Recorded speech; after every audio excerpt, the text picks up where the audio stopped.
Imagine stepping out of your mom's house for what should have been a quick walk down a quiet Oklahoma road and never coming back. That's what happened to 25-year-old Aubrey Dameron in 2019. She left home just after 3 a.m., her phone pinged once 12 minutes later, and then silence. For nearly 6 years, her family lived in that silence, until human remains were discovered miles away in an abandoned ghost town. This isn't just another missing person story. It's the story of a young Cherokee woman, proud of who she was, who vanished in plain sight. And the truth behind what happened to her is darker and more complicated than anyone first believed. Hey guys, welcome back to the channel. If you're new here, we cover real cases like this with empathy and detail, because every single one of these stories matters. If you find value in shining light on the missing and supporting families still searching for answers, please make sure you're subscribed and turn on notifications. It helps these cases reach more people. Before we get into the mystery, before we talk timelines, phone pings, or evidence bags, let's talk about who Aubrey Michelle Dameron really was. Because it's way too easy in these cases for a name and a face to get reduced to missing person, as if that's all someone ever was. But Aubrey wasn't just a flyer on a wall. She was a daughter, a niece, a performer at heart, and someone who made people feel like they belonged when the world told them they didn't. Aubrey was born on October 22, 1993, and grew up in northeastern Oklahoma, inside the boundaries of the Cherokee Nation. Her family described her as a kind, spirited child who loved to sing, loved to laugh, and had a way of reaching out to people who felt left out. And while her life wasn't easy, she had this spark, a spark that made her light up rooms and people around her. One of the most defining relationships in Aubrey's life was with her uncle, Christian Fencer.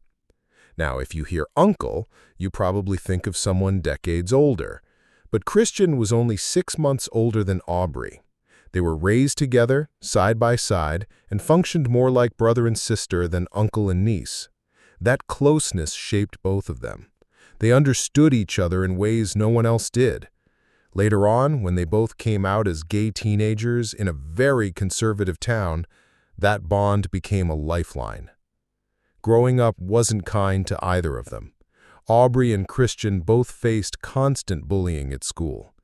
Being openly LGBTQ in a small rural Oklahoma town made them targets. Christian remembered times when teachers or administrators treated Aubrey's identity as the problem, instead of addressing the bullying.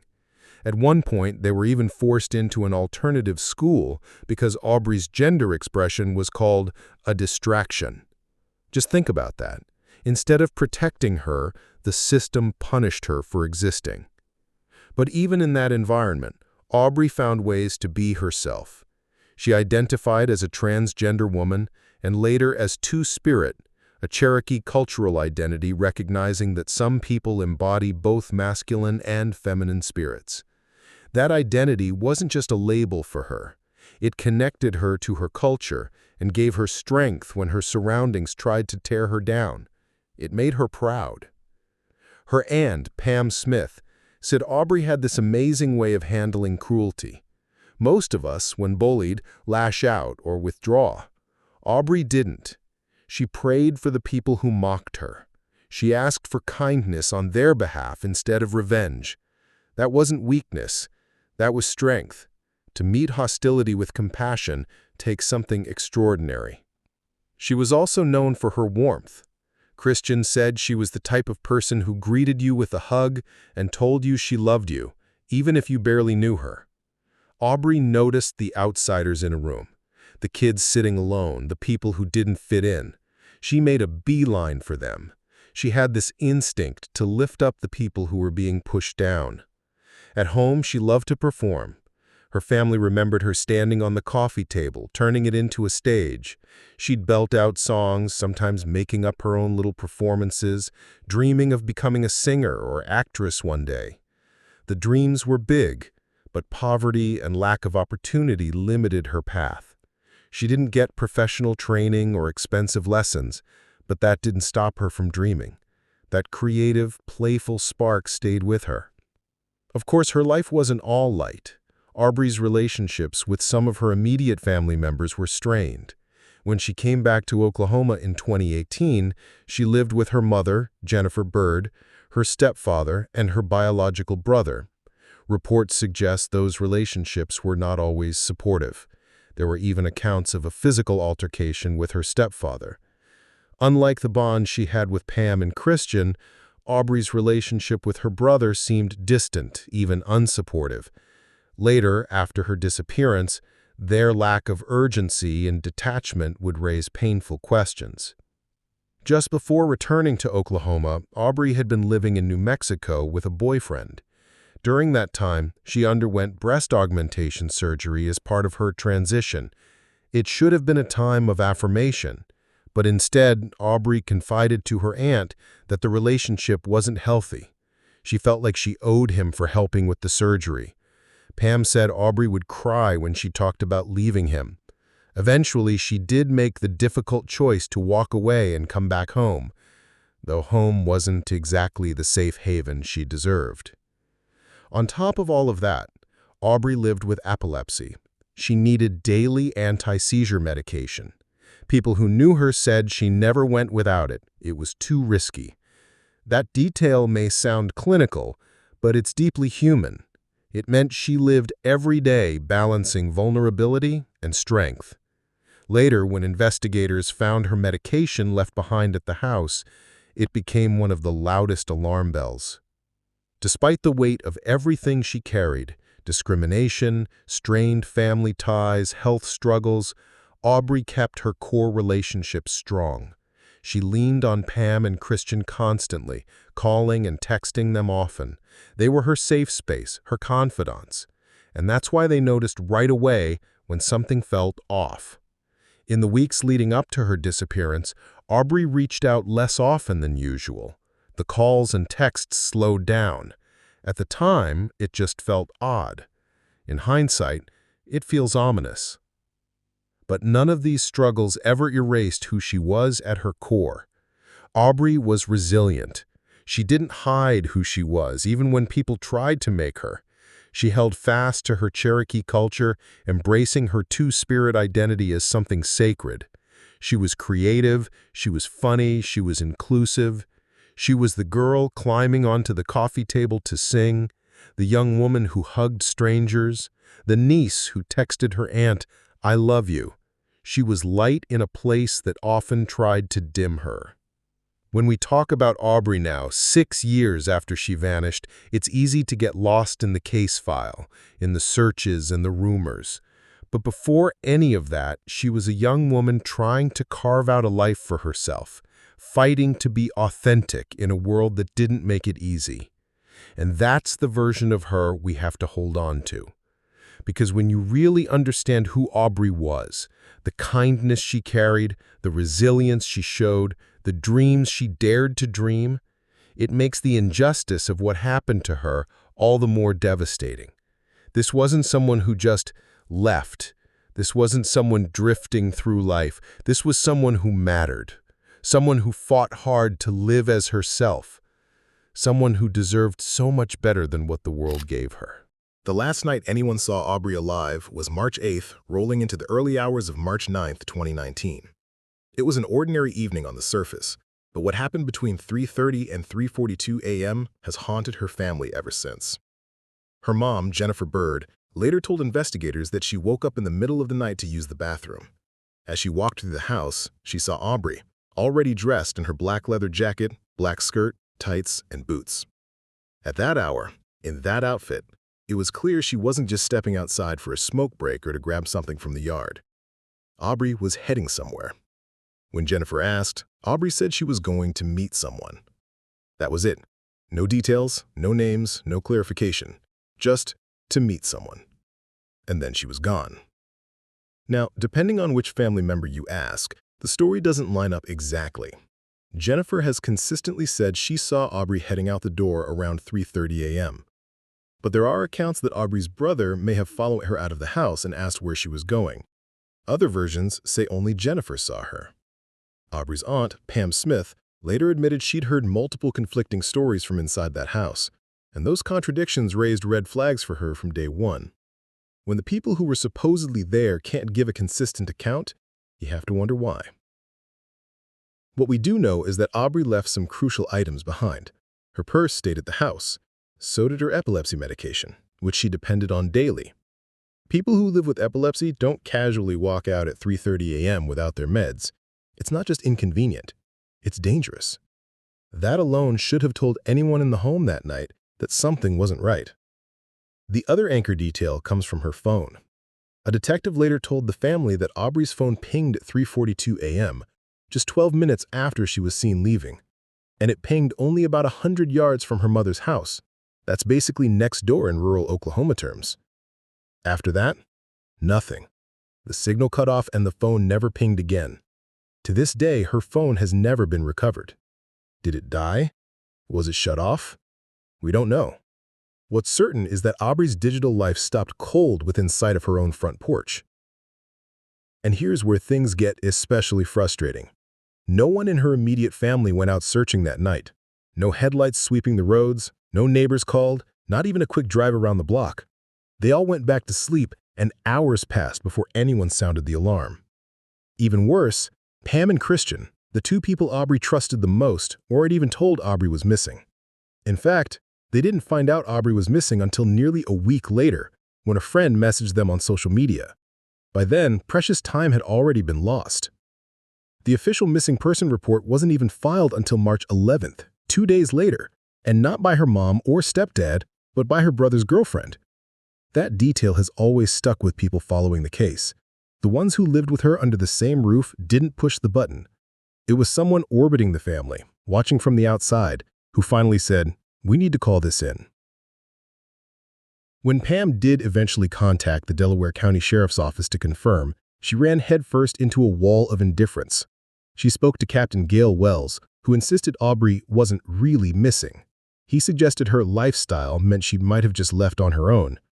That word lifestyle was doing a lot of damage. It reduced her identity as a transgender woman and two-spirit Cherokee person to a problem, something to be dismissed rather than urgently protected. From the start, law enforcement's response was colored by bias. Pam wasn't buying it. She knew Aubrey.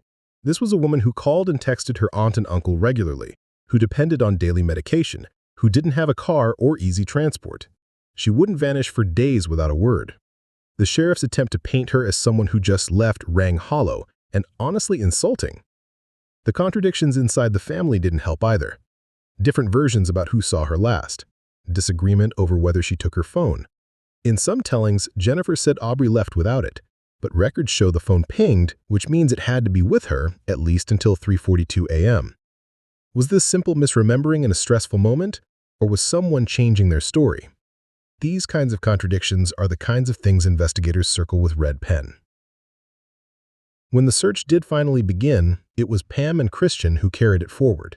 On March 23, 2019, 2 weeks after Aubrey disappeared, they organized volunteers to comb the area near her home.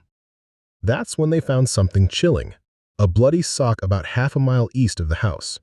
It was sent to the Oklahoma State Bureau of Investigation for DNA testing, but the family says they never got conclusive results back. Imagine holding on to that detail, knowing there might be evidence just sitting in a lab somewhere, but never receiving closure about it. This early search was a grim lesson in what happens when those first crucial hours are missed. If someone had gone out at 4 a.m. that night, maybe there would be footprints, tire tracks, something fresh. Instead, by the time Pam and Christian mobilized volunteers, evidence was already at the mercy of weather, animals, and time. And the police weren't exactly leading the charge. Instead of pushing the search forward, they leaned into victim blaming. Reports note that law enforcement kept referring to Aubrey's high-risk lifestyle. What do they mean by that? Her being transgender? Her being two-spirit? Rumors about drug use? It was easier for them to frame her as someone who had wandered off or gotten herself into trouble, than to treat her like a vulnerable missing person whose life was in danger. This skepticism slowed everything down. Search dogs weren't called in right away. Wider grids weren't established early on. Tips didn't get chased down as quickly as they could have. And for Aubrey's family, especially Pam and Christian, that felt like salt in the wound. Not only had they been left out of the loop by their own relatives for days, but when they did push law enforcement to act, they were met with shrugs and prejudice. Section 2 of Aubrey's story, then, is all about the silence. The silence of a phone that stopped pinging 100 yards from home. The silence of a mother who didn't pick up the phone and call Christian that night. The silence of a sheriff's office that looked at a missing Indigenous transgender woman and decided she wasn't really missing. And the silence of evidence that may have been lost because the search started too late. Those silences still echo today. When someone goes missing, the first few days are everything. Every expert will tell you that. But in Aubrey's case, those crucial hours slipped away. By the time the official report was filed and her wider family, the people who really loved her, even knew she was gone, days had passed. That delay was devastating. So what do you do when you can't count on the people under your own roof and law enforcement shrugs you off? You rally your own army. And that's exactly what Pam Smith, Aubrey's aunt, and Christian Fencer, her uncle and near sibling, did. They didn't sit back and hope the sheriff's office would figure it out. They mobilized friends, neighbors, advocacy groups, anyone who would listen. They created a Facebook page, Missing Aubrey Dameron from Grove, Oklahoma, as a hub for updates and volunteer efforts. They knocked on doors, plastered flyers, and reached out to organizations like MMIW USA, Missing and Murdered Indigenous Women USA, to get Aubrey's name into circles that cared. And they weren't just raising awareness, they were out in the field. On March 23, 2019, about 2 weeks after Aubrey disappeared, Pam and Christian led one of the first major volunteer searches near the family home. Dozens of people joined in, walking ditches, woods, and gravel roads. For families of the missing, these kinds of searches are agonizing. You're hoping to find your loved one safe, but at the same time, you're scanning for signs of harm, a scrap of clothing, a shoe, anything. And then they found something.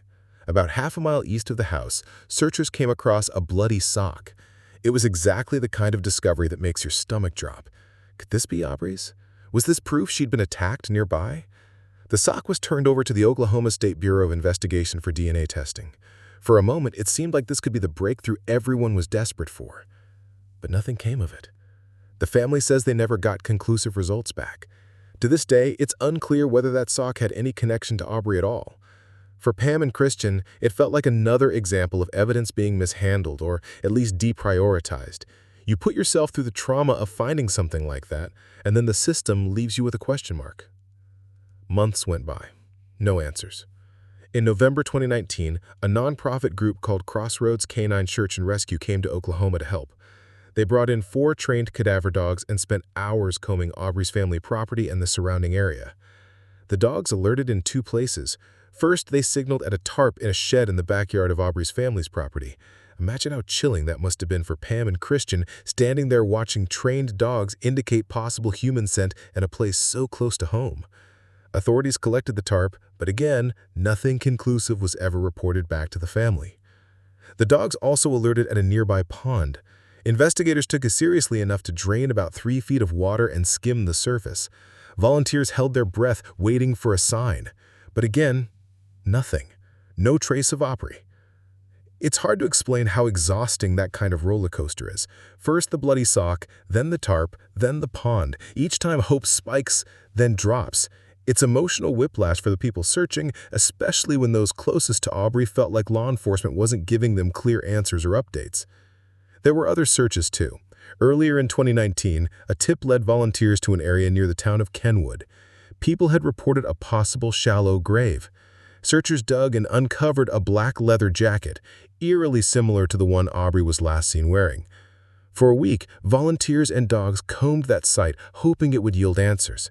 But once again, DNA testing was inconclusive. Another dead end. Another case of maybe, but not enough to move the investigation forward. As if that wasn't enough to deal with, Pam and Christian also faced hostility from their own community. Missing person flyers they put up were torn down. Slurs were written on Aubrey's social media accounts.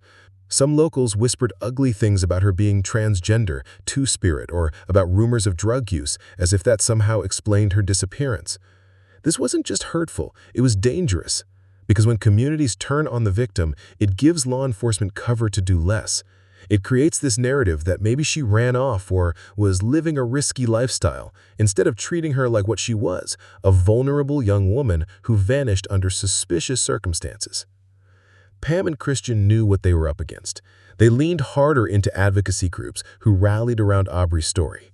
Missing and Murdered Indigenous Women USA amplified her case. Volunteers across states shared her flyer. But back in Grove, the people who should have been neighbors, helping neighbors, weren't always kind. Throughout this period, law enforcement repeatedly referred to Aubrey's lifestyle. That one word kept surfacing in reports and comments. It was a catch-all for her being transgender, for her identity as two-spirit, for her relationships, even for alleged drug use. Instead of focusing on evidence and urgency, officers leaned into a narrative that basically said she put herself at risk. That framing is devastating, not only because it blames the victim, but because it slows everything down.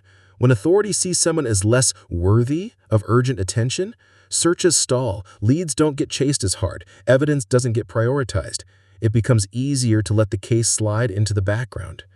And that's what Pam and Christian fought against for years. They refused to let Aubrey's story die in a stack of cold case files. They raised funds, organized search parties, posted updates, called in outside organizations. Every new tip, every new piece of evidence, they pushed for answers. But the obstacles never stopped. Each promising lead fizzled into inconclusiveness. Each community effort was met with resistance from people who didn't want to face the reality of what had happened. And each time law enforcement said lifestyle, it chipped away at the urgency Aubrey deserved.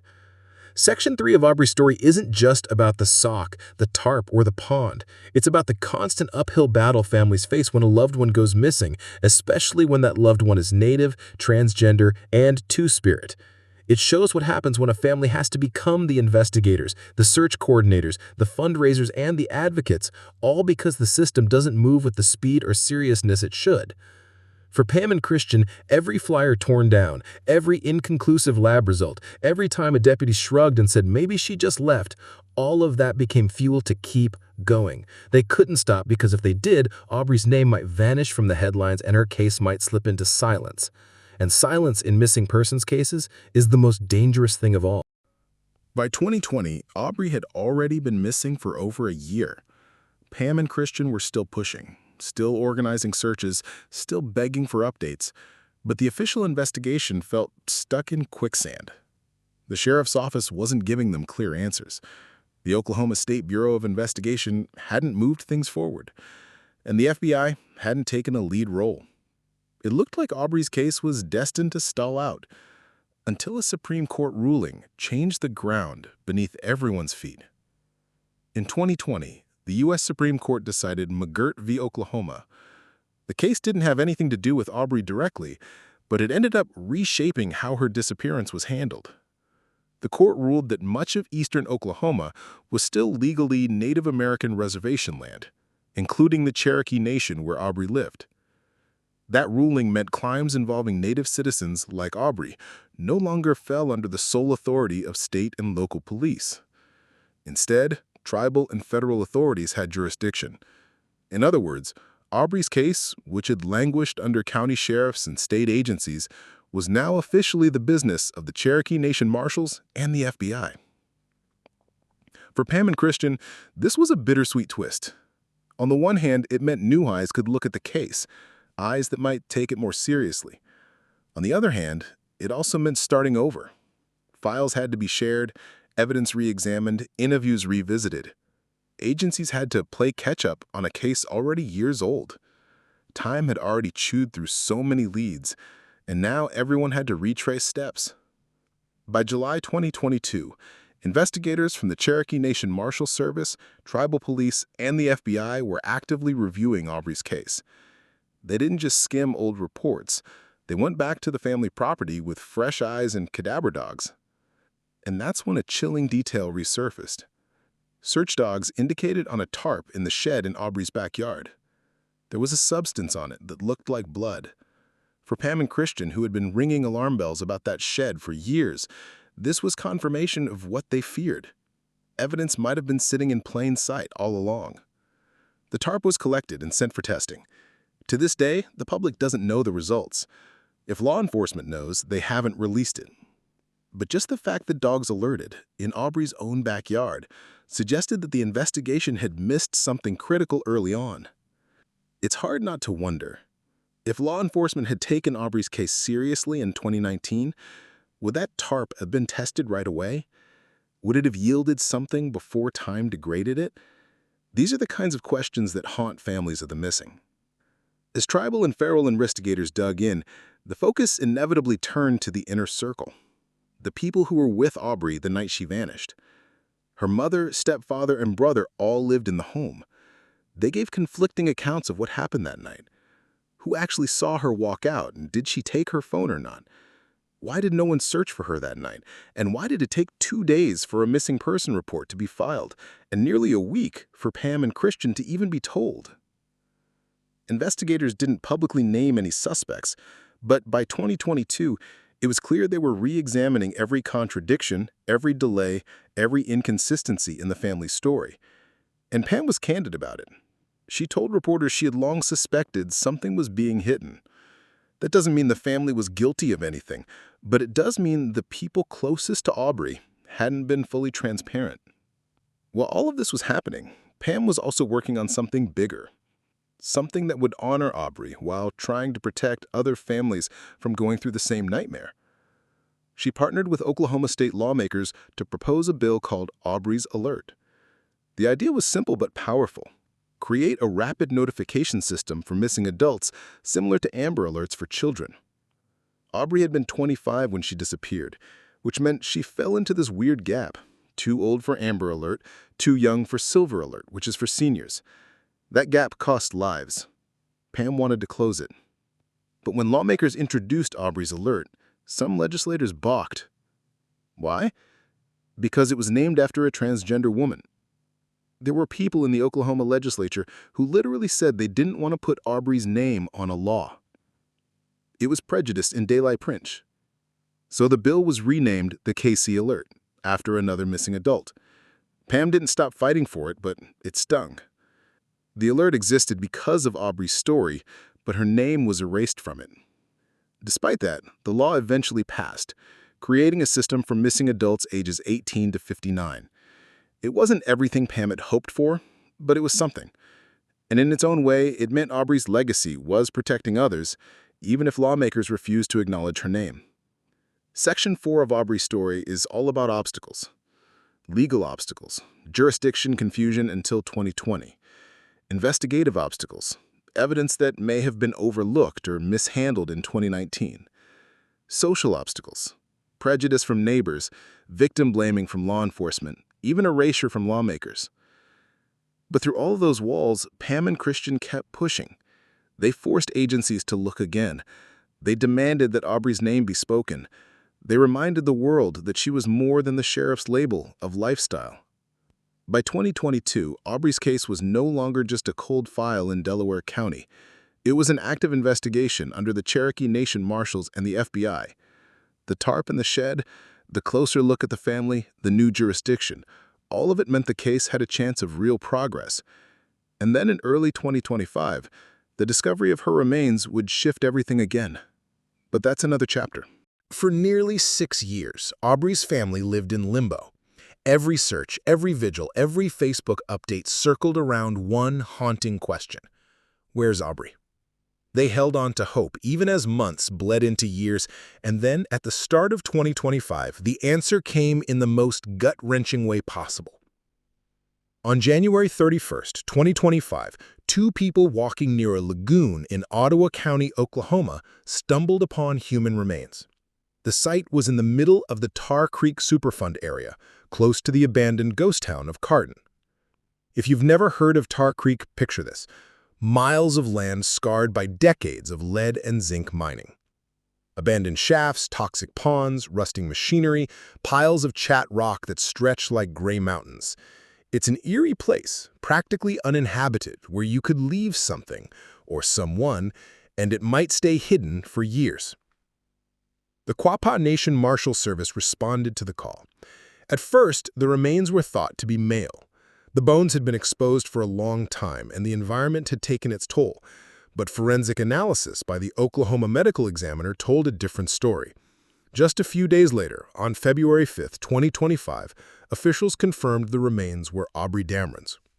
It was the news Pam and Christian had feared for years but never wanted to hear. After all the flyers, after the cadaver dogs, after the bloody sock and the tarp and the pond, it wasn't a search team that found her. It was strangers walking in a place nobody should ever have had to look. The location itself raised more questions than it answered. Cardin sits about 40 minutes by car from Grove, where Aubrey was last seen leaving her mother's home. That's about 26 to 27 miles in a straight line. Walking there? Impossible. Aubrey didn't own a car. She didn't have access to transportation that night. And her phone pinged out within 100 yards of her front porch. Which means this: Aubrey did not get to Cardin on her own. Someone took her there. That realization hit like a punch. For years, law enforcement tried to float the idea that Aubrey may have left voluntarily, that her lifestyle meant she was unpredictable. But her remains turning up 40 minutes away in an abandoned mining district shattered that narrative. She didn't wander off. She didn't just vanish into the woods. Someone moved her, and someone left her body in a place designed to erase it. Tar Creek and the surrounding ghost towns, Cardin, Pitcher, are not normal landscapes. They're toxic. The mines left behind lead, cadmium, and zinc contamination so severe that the government declared it one of the worst environmental disasters in U.S. history. Entire towns were evacuated and bulldozed. The area is now dotted with open pits, polluted water, and rusting industrial skeletons. If you wanted to hide a body, it's the kind of place you'd choose. Few people go there. The ground itself is unstable. There are countless spots where human remains could blend in with animal bones or industrial debris. Even trained searchers would have difficulty. And for nearly 6 years, Aubrey was out there, hidden in plain sight in one of Oklahoma's most contaminated wastelands. The choice of location speaks volumes. Whoever put Aubrey there knew the area. They knew its reputation as a dumping ground, a place forgotten by time, where people rarely look twice at something unusual on the ground. It was almost like someone was betting on Tar Creek to do their cover-up for them. With the identification confirmed, the family finally had an answer to the question, "Where's Aubrey?" But that only opened 100 other questions. Who transported her? Aubrey didn't drive, and her last phone ping was still right by her house. Someone had to have picked her up, whether willingly or by force. When was she taken there? The medical examiner said her remains had been there for an undetermined period. That could mean she was brought to Cardin the same night she disappeared, or months later, after the initial searches had died down. How did she die? As of now, the autopsy results have not been released. The cause and manner of death remain undisclosed. Without those details, the circumstances of her death are still a mystery. Why Cardin? Was it simply chosen for convenience, remote, contaminated, rarely traveled, or was it symbolic in some way? Did someone familiar with the area use it specifically to delay discovery? For Pam and Christian, the confirmation of Aubrey's death was both relief and devastation. Relief because the endless not knowing was finally over. Devastation because hope, the hope that maybe she'd walked away, maybe she'd resurface, was gone. In the days after her remains were identified, the Quapaw Nation Marshal Service, the Cherokee Nation Marshal Service, the Bureau of Indian Affairs Missing and Murdered Unit, and the FBI all released a joint statement. They emphasized that the investigation was ongoing, that finding Aubrey didn't close the book, it opened a new chapter, a homicide investigation. But as of August 2025, there have been no arrests, no suspects named, and no autopsy results released.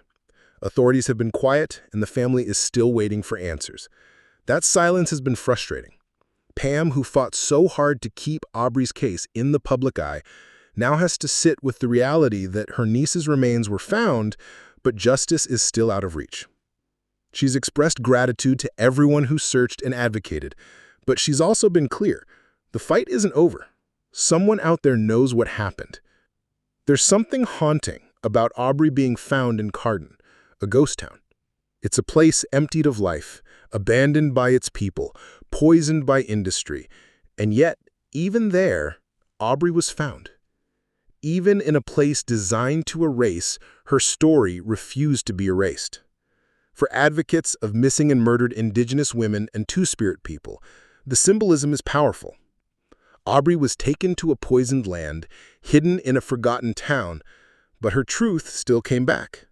And now, instead of just being another missing persons flyer fading on a telephone pole, she's a reminder that silence does not equal forgetting. Section 5 isn't the end of Aubrey's story. It's a turning point. For her family, it was the moment of terrible closure. For law enforcement, it was the shift from a missing persons case to a homicide investigation. For the community, it was proof that Aubrey's disappearance was never voluntary. It was violence. The discovery of her remains ripped away the last excuses. It forced everyone to confront what Pam and Christian had been saying all along. Aubrey did not just leave. She was taken, she was harmed, and someone is responsible. But without autopsy results, without arrests, without accountability, the discovery is just one more painful step in a journey that still doesn't have justice at the end of it. When Aubrey's remains were identified in February 2025, her family's long nightmare entered a new chapter. For nearly 6 years, they had lived with uncertainty, chasing every lead, holding vigils, clinging to hope. Finally, they had an answer. But with that answer came the full weight of grief. Her aunt Pam Smith, who had been Aubrey's loudest advocate from day one, was the first to speak publicly. She thanked everyone who had helped, the volunteers who put up flyers, the neighbors who walked search grids, the strangers across the country who shared Aubrey's story online. Love and compassion carried us this far, she said, reminding people that Aubrey wasn't just found because of law enforcement, but because ordinary people refused to let her be forgotten. Christian Fencer, Aubrey's uncle and near sibling, took the news especially hard. He and Aubrey were practically twins, just 6 months apart. They came out together as teenagers, survived bullying together, and leaned on each other when the world was cruel. Christian has spoken before about how Aubrey's disappearance felt like losing half of himself. Now, knowing she was gone forever, that hole became permanent. His grief was raw, but so was his determination to keep her story alive. The family organized vigils across Oklahoma. People gathered with candles, photographs, and red ribbons, the color that has become a symbol of missing and murdered Indigenous women, MMIW. These vigils weren't just about mourning. They were about community solidarity. Every time Aubrey's name was spoken out loud, it pushed back against the silence that so often swallows cases like hers. Even the Cherokee Nation leadership took a public stand. Principal Chief Chuck Hoskin Jr. released a statement saying Aubrey deserved to be found and that her young life was cut too short. It was a powerful reminder that Aubrey wasn't just a private family tragedy. She was part of the Cherokee Nation, and her loss rippled through the entire community. For many Cherokee citizens, Aubrey's story wasn't abstract. It was personal.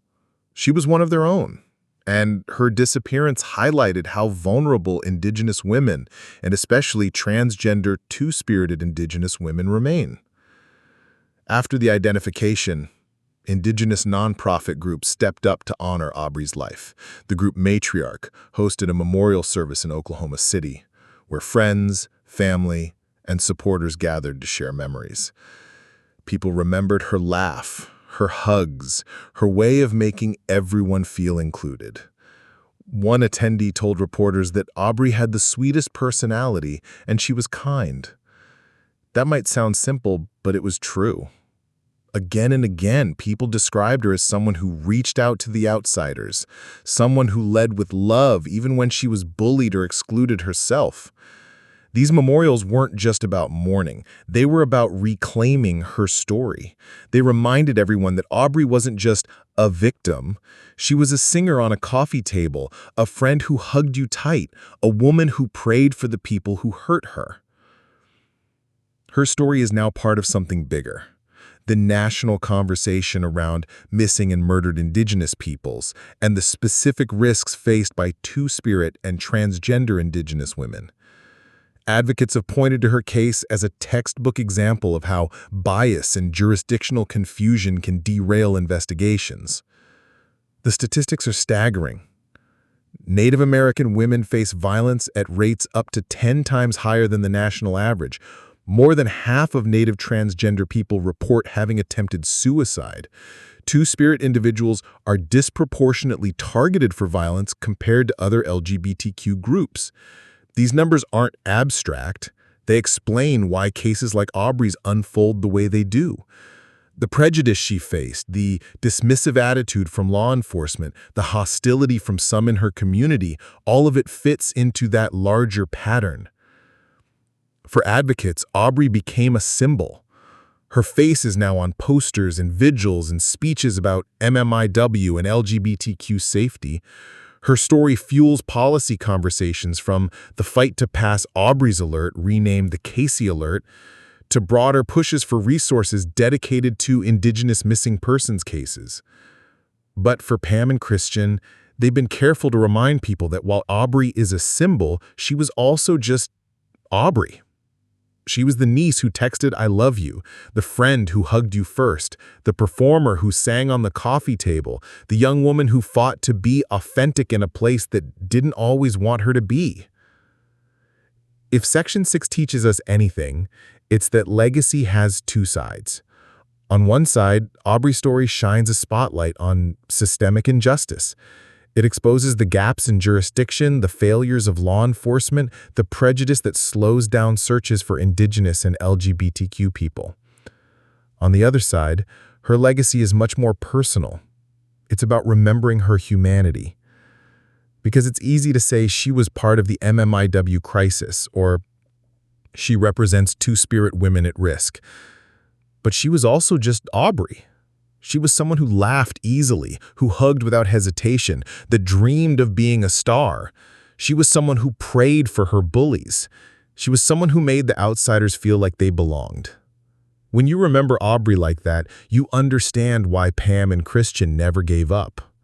You understand why hundreds of strangers joined searches. You understand why her case reached national headlines. It wasn't just about the statistics. It was about a real person who touched real lives. Even now, with her remains found, Pam and Christian continue to push for justice. They want autopsy results released. They want arrests made. They want accountability for whoever took her from them. They also want her story to keep inspiring action, more resources for missing Indigenous cases, more protections for transgender women, more compassion in communities. And for the rest of us, remembering Aubrey means holding both truths at once. She is a symbol of a larger crisis, yes, but she's also just Aubrey. She was the girl on the coffee table singing her heart out, the young woman who hugged strangers and meant it, the niece who always reached for kindness. Her life mattered. Her legacy matters. And her story is not over until justice is done. After walking through Aubrey Dameron's story, who she was, the night she vanished, the frustrating years of searching, and finally the discovery of her remains, one thing is painfully clear.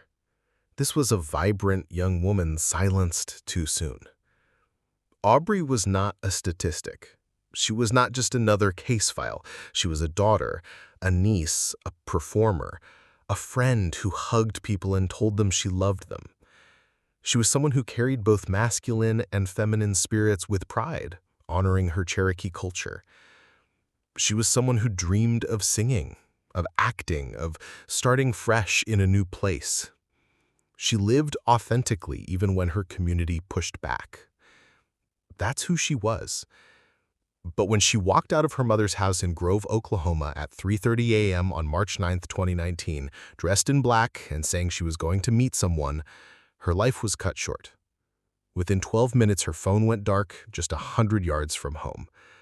Days passed before anyone even filed a missing person report, and nearly a week went by before the two people she trusted most, Pam and Christian, were even told she was gone. That silence, those delays, those contradictions in family accounts, they all chipped away at the chance of finding her quickly. And when law enforcement dismissed her case as a matter of lifestyle, it reinforced the bias that has failed so many Indigenous and LGBTQ people before her. Instead of urgency, there was skepticism. Instead of protection, there was prejudice. The search efforts that followed showed both the best and worst of humanity.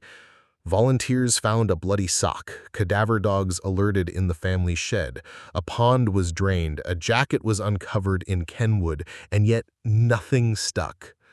Flyers were torn down, slurs were thrown around, and even neighbors showed hostility. Through it all, Pam and Christian refused to let Aubrey fade away. They organized, they fundraised, they advocated. They turned her name into a rallying cry for missing and murdered Indigenous women. By 2020, when the Supreme Court ruled in McGirt v. Oklahoma that much of eastern Oklahoma was reservation land, Aubrey's case shifted into the hands of the Cherokee Nation Marshals and the FBI. It was a chance to start fresh, but it also underscored just how much time had already been lost. Evidence had sat untested, leads had gone cold, and mistrust had grown. And then, in January 2025, her remains were found in the ghost town of Cardin, 40 minutes from home. An abandoned mining site, toxic and empty, the perfect place for someone to try to erase her. But Aubrey could not be erased. Even in that poisoned land, her truth returned. Yet here we are, months later, and her case is still unsolved. We don't know who took her there. We don't know how she died. We don't know who is responsible. What we do know is this. Aubrey didn't get to Cardin on her own.